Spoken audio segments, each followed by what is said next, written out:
बातें व्यवस्था की। कभी विदुर ने कहा था कि मेरी नीतियां बूढ़ी हो गई हैं। अब उसी पे मैं आपको 4 लाइनें स्वरचित सुना रहा हूं। कृपा कर सुनने की कृपा करें। शीर्षक है अंडों ने। व्यवस्था अब वृद्ध हो गई है। आज की ये व्यवस्था अब वृद्ध हो गई है। नई संस्कृति समृद्ध हो गई है। नई संस्कृति समृद्ध हो गई है। पर्यावरण सेवक कौओं की टोली, पर्यावरण सेवक कौओं की टोली गिद्ध बनकर अब निर्दयी हो गई है। गिद्ध बनकर अब निर्दयी हो गई है। व्यवस्था अब वृद्ध हो गई है जमात पर जात भारी। आज है जमात पर जात भारी। रंगीन हो गई है रात अंधियारी, क्योंकि रंगीन हो गई है रात अंधियारी।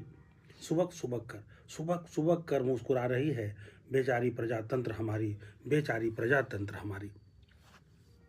झंझट बढ़ा है डंडों और झंडों में, झंझट बढ़ा है डंडों और झंडों में। बूढ़े मुर्गों ने अभी अभी ज्ञान दिया है अंडों ने, बूढ़े मुर्गों को अभी अभी ज्ञान दिया है अंडों ने। झंझट बढ़ा है डंडों और झंडों में। नीति में नैतिकता सम्मान रहित हो सो गई।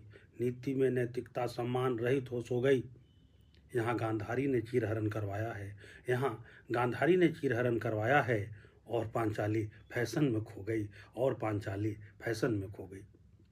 प्राचीन वर्ण व्यवस्था की निर्मम राजनैतिक हत्या हो गई। प्राचीन वर्ण व्यवस्था की निर्मम राजनैतिक हत्या हो गई। पर्यावरण सेवक कौओं की टोली अब मांस भक्षी गिद्ध बनकर निर्दयी हो गई, गिद्ध बनकर निर्दयी हो गई। जी, आज की हमारी व्यवस्था अब वृद्ध हो गई। आज की हमारी व्यवस्था अब वृद्ध हो गई।